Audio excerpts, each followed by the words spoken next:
അപ്പൊ SDPIക്കും ജമാഅത്ത് ഇസ്ലാമിക്കും ഇത്ര ശക്തി ഉണ്ടെന്ന് അംഗീകരിച്ചവര്. ആയിരക്കണക്കിന് ആളുകളാണല്ലോ നിലമ്പൂരിലെ പരിപാടിയിൽ പങ്കെടുത്ത്. അത് SDPIയും ജമാഅത്ത് ഇസ്ലാമിയാണെന്ന് പറഞ്ഞാൽ അത്രയും വലിയ ശക്തിയാണോ ജമാഅത്ത് ഇസ്ലാമിയും ഈ പറയുന്ന SDPIയും ജില്ലയിൽ? അവരത് പറഞ്ഞുകൊണ്ടേയിരിക്കണം. അവര് കണ്ണടച്ച് ഇരുട്ടാക്കിയിട്ടോ ഉറക്കം നടിക്കുന്നത് കൊണ്ടോ ഈ വിഷയത്തിൽ നിന്ന് ഈ പറയുന്ന മുഖ്യമന്ത്രിക്കോ ഈ പറയുന്ന DGPക്കോ ഈ വിഷയത്തിൽ നിന്ന് രക്ഷപ്പെടാൻ കഴിയില്ല. കേരളത്തിലെ ജനം അത് കൃത്യമായി മനസ്സിലാക്കുന്നുണ്ട്. അതാണ് എനിക്ക് അതിനെക്കുറിച്ച് പറയാനുള്ളത്. അവിടെ പങ്കെടുത്തവരൊക്കെ ജനാധിപത്യ മതേതര വിശ്വാസികളാണ്. അവിടെ പങ്കെടുത്ത ആയിരക്കണക്കിന് ആളുകളെ വർഗീയവാദികളും ഫാസിസ്റ്റുകളുമൊക്കെ ആക്കുന്ന ഈ നിലപാട്, അത് ആ നിലപാടാണ് CPM നേതൃത്വം ഈ വിഷയത്തെ കാണുന്നതെങ്കിൽ അത് വലിയ പ്രതിസന്ധി, വലിയ നഷ്ടം CPMന് ഉണ്ടാകും എന്നാണ് എനിക്ക് ആ വിഷയത്തെക്കുറിച്ച് പറയാനുള്ളത്.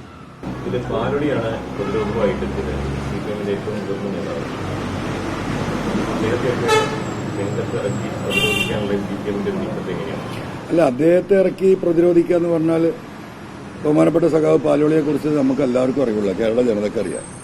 സംശുദ്ധ ജീവിതത്തിന്റെ ഇന്ന് കേരളത്തിൽ ജീവിച്ചിരിക്കുന്ന കമ്മ്യൂണിസ്റ്റുകാരിൽ ജീവിതത്തിന്റെ എല്ലാ മേഖലകളിലും, അത് രാഷ്ട്രീയമായാലും പൊതുജീവിതമായാലും പാർട്ടിയിൽ നിന്ന് പ്രായാധിക്യത്താൽ മാറി നിന്ന് വിശ്രമജീവിതം നയിക്കുന്ന ഈ ഘട്ടത്തിൽ പോലും പരമപരിശുദ്ധനായ ഒരു സംശുദ്ധ ജീവിതം നയിക്കുന്ന ഒരു രാഷ്ട്രീയ വ്യക്തിത്വമാണ് സഖാവ് പാലോളിക്കുള്ളത്.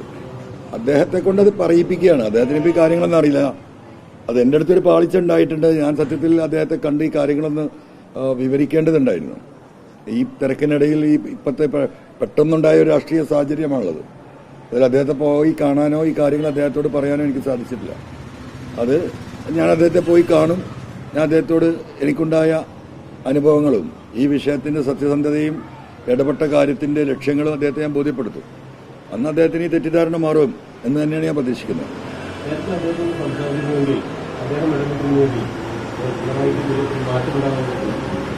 അല്ല, അദ്ദേഹത്തെ കാര്യങ്ങൾ ബോധ്യപ്പെടുത്താൻ പറ്റുമായിരുന്നു. അദ്ദേഹം ഇപ്പം നടത്തിയിട്ടുള്ള ഈ പത്ര സമ്മേളനം ഞാനത് കേട്ടില്ല. നിങ്ങളാ പറയുന്ന രീതിയിൽ അദ്ദേഹം പറഞ്ഞിട്ടുണ്ടെങ്കിൽ അത് സത്യം ബോധ്യപ്പെട്ടാൽ അദ്ദേഹം നിലപാടെടുക്കുമെന്ന് നമുക്കൊക്കെ അറിയാം. ആ സത്യം അദ്ദേഹത്തെ ബോധ്യപ്പെടുത്താൻ എനിക്ക് കഴിഞ്ഞില്ല എന്നത് അത് എൻ്റെ ഭാഗത്ത് വന്ന വീഴ്ചയാണ്. അപ്പോൾ സ്വാഭാവികമായും അത് അദ്ദേഹത്തെ ബോധ്യപ്പെടുത്തും ഞാൻ.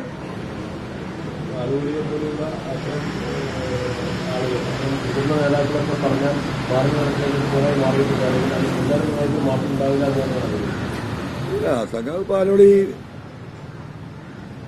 സഖാവ് പിണറായിയോട് ഈ വിഷയം സംസാരിക്കും, അല്ലെങ്കിൽ സംസാരിച്ചിട്ടൊരു മാറ്റം വരും എന്ന പ്രതീക്ഷയൊന്നും എന്നെ സംബന്ധിച്ചിട്ടില്ല. കാരണം ആര് പറഞ്ഞാലും മാറാൻ കഴിയുന്ന ഒരവസ്ഥാവിശേഷത്തിലല്ല അദ്ദേഹം നിൽക്കുന്നത്. അദ്ദേഹത്തിന്റെ സാഹചര്യം അതാണ്. അതുകൊണ്ട് പാലോളി സഖാവ് പറഞ്ഞാലും അദ്ദേഹത്തിന് മാറാൻ കഴിയും എന്ന് ഞാൻ വിശ്വസിക്കുന്നില്ല.